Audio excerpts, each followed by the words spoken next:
Back news. అభం శుభం తెలియని ముక్కుపచ్చలారని చిన్నారి అత్యాచారానికి గురైంది. మల్కాజ్గిరి పోలీస్ స్టేషన్ పరిధిలో చోటు చేసుకున్న ఈ ఘటన కలకలం రేపింది. సభ్య సమాజం తలదించుకునేలా చేసిన సంఘటన పూర్వపరాల్లోకి వెళితే తమిళనాడు ముఖ్యమంత్రి జయలలిత దేశాన్ని పాలించాలనుకుంటున్నారు. ప్రధాని పీఠంపై కూర్చోవాలనుకుంటున్నారు. చెన్నైలో జరిగిన ఏఐఏడీఎంకే సర్వసభ్య సమావేశంలో ప్రధాని పదవిపై చర్చ జరిగింది. వచ్చే లోక్సభ ఎన్నికల తర్వాత తమిళనాడు నుంచి దేశ ప్రధాని కావాలనేది ఏఐఏడీఎంకే ప్రధాన కల. ఈ మేరకు ఏఐఏడీఎంకే సర్వసభ్య సమావేశంలో ఓ తీర్మానాన్ని కూడా ఆమోదించారు.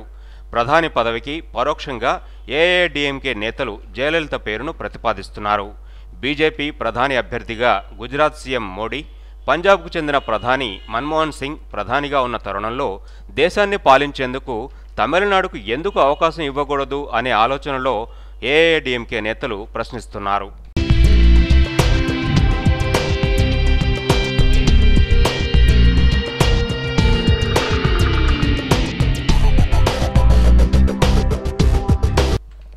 వచ్చే లోక్సభ ఎన్నికల్లో జాతీయ స్థాయిలో పొత్తు పెట్టుకునే అధికారాన్ని పార్టీ అధినేత్రి జయలలితకు అప్పగిస్తూ ఏఐఏడీఎంకే సర్వసభ్య సమావేశంలో తీర్మానం చేశారు.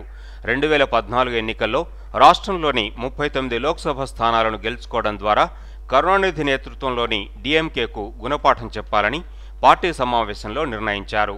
వచ్చే లోక్సభ ఎన్నికల తరువాత తమిళనాడుకు చెందిన వ్యక్తే ప్రధాని కావాలంటూ ఏఐఏడీఎంకే ప్రధాని కావాలంటూ అడగడం చర్చనీయాంశంగా మారింది.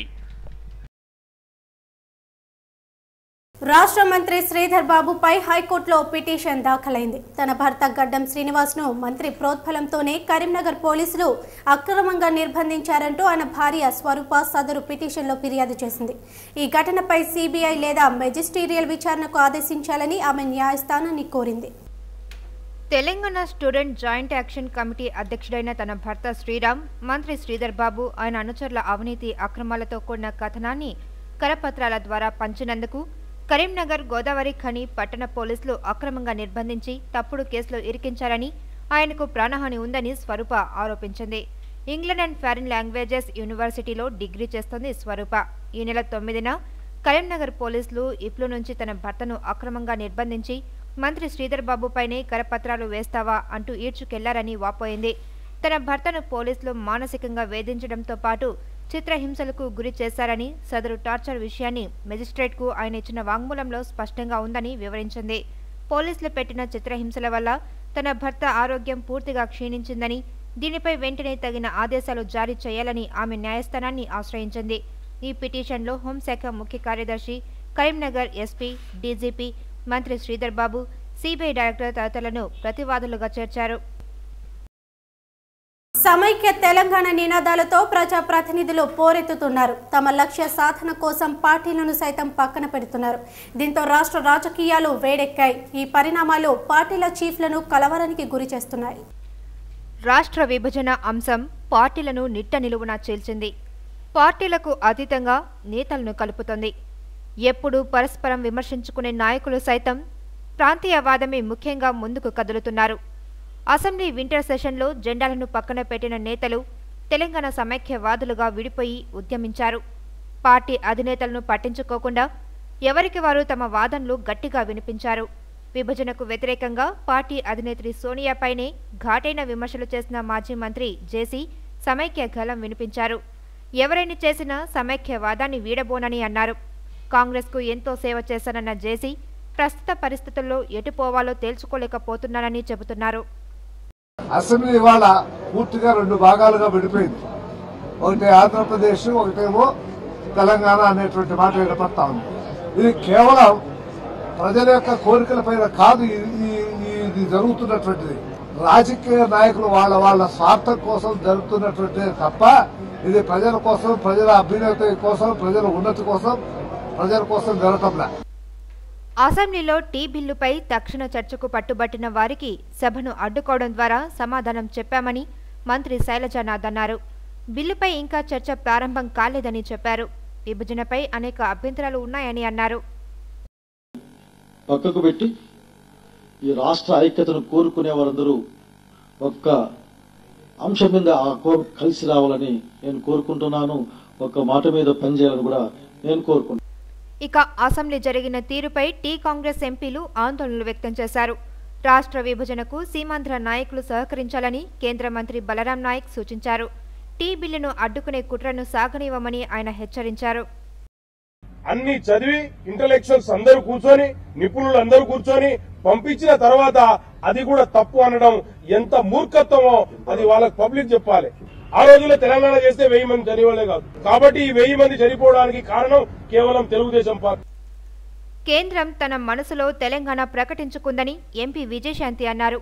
సీమాంధ్ర నాయకులు ఎన్ని కుట్రలు చేసినా ప్రత్యేక తెలంగాణ ఆగదని స్పష్టం చేశారు.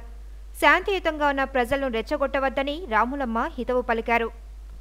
మీరు పక్క చూస్తున్నారు, అసెంబ్లీలో ఎమ్మెల్యేలు ఒకళ్ళొకళ్ళు తిట్టుకోవడం, అసెంబ్లీలో పేపర్లు చింపేయడం, ఏ తెలంగాణకు సంబంధించిన పేపర్లు చింపేయడం, రాష్ట్రపతి దగ్గర నుంచి వచ్చే పేపర్లు, ఇది సభ్యత సంస్కారం అన్నాడు. అటు సమైక్య సమరంలో దూకుడుగా ఉన్న టీడీపీ ఎమ్మెల్యేలు కాంగ్రెస్ నేతలపై విరుచుకుపడ్డారు. ఎమ్మెల్యేలకు తప్పుడు సమాచారాన్ని ఇచ్చి రాష్ట్రాన్ని విభజిస్తున్నారని ఆరోపిస్తున్నారు. ఢిల్లీలో కూర్చొని కుట్రలు పన్నుతున్నారని ఆ పార్టీ ఎమ్మెల్యే దేవినేని ఉమా మండిపడ్డారు. ఈ బిల్లుని పార్లమెంటుకు తీసుకెళ్లమని చెప్పడానికి బొత్స సత్యనారాయణ, కన్నా లక్ష్మీనారాయణ ఢిల్లీలో కూర్చొని కుట్రలో కుతంత్రాలు చేస్తా ఉన్నారు. ఈ సమైక్యాంధ్ర ద్రోహుల్ని ప్రజల్లో ఎండగడతాం.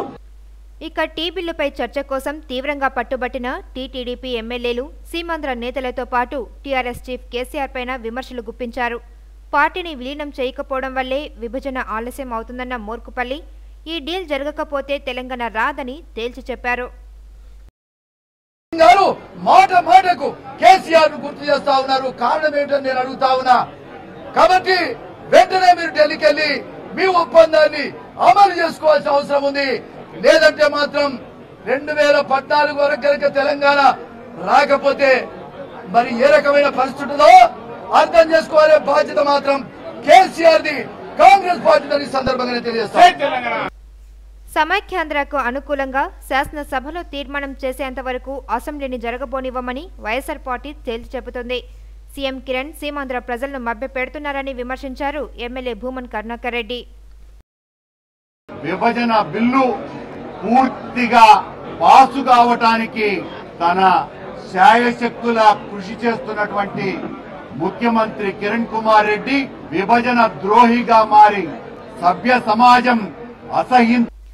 మరోవైపు మండలిలో బిల్లుపై కిరణ్ చేసిన వ్యాఖ్యలపై టీఆర్ఎస్ తీవ్రంగా మండిపడింది. అసెంబ్లీలో బిల్లు టేబుల్ అయిందని, చర్చ మొదలు కాలేదని సీఎం కిరణ్ చెప్పడాన్ని ఈటెల రాజేందర్ తప్పుబట్టారు. ఇవాళ ముఖ్యమంత్రి గారి మాటలు చూసిన తర్వాత వీళ్ళు ఎంత కుట్రపూరితంగా ప్రజాస్వామ్యాన్ని కూలి చేసిండ్రో, సభ్యుల హక్కులని కాళరాచిండ్రో మరోసారి అర్థమైపోయింది. స్పీకర్ గారి బులెటిన్ లో మేమట 23వ తారీఖు వరకు చర్చల కోసం అంగీకరించినట్టుగా, ఇవాళ 3వ తారీఖు దాకా వాయిదా వేయమన్నట్టుగా మాకిచ్చే బులెటిన్ ఏదైతే ఉందో అది 100% తప్పు. డిజైనర్లు మలిచిన దుస్తుల్లో మోడళ్లు మెరిశారు. తాజ్ వివంటాలో గురువారం జరిగిన Kingfisher ultra Hyderabad international fashion week ఈ ప్రదర్శనకు వేదికైంది. అస్లం ఖాన్ డిజైన్లను బాలీవుడ్ నటులు ముగ్ధా గాడ్సే, సనల్ చౌహాన్లు ప్రదర్శించి ఆకట్టుకున్నారు. మోడళ్లు క్యాట్వాక్తో అదరగొట్టారు. నటుడు నవదీప్ సందడి చేశారు.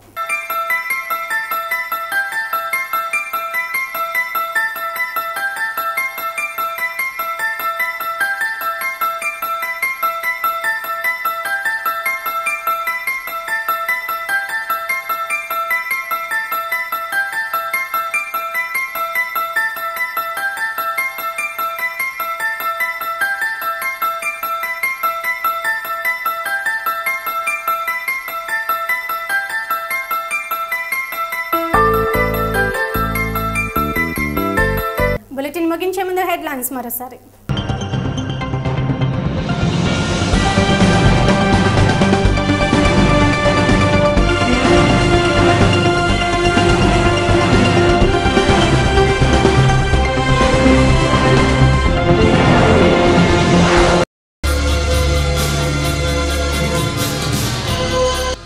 లండన్లో కూలిన థియేటర్ పైకప్పు, 90 మందికి గాయాలు, 7గురికి తీవ్ర గాయాలు. శంషాబాద్ ఎయిర్పోర్ట్లో లభ్యమైన అక్రమ బంగారం, స్మగ్లర్లను అదుపులోకి తీసుకున్న కస్టమ్స్ అధికారులు.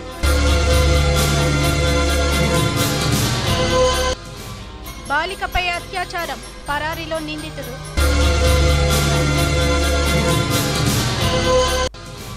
మంత్రి శ్రీధర్ బాబుపై హైకోర్టులో పిటిషన్.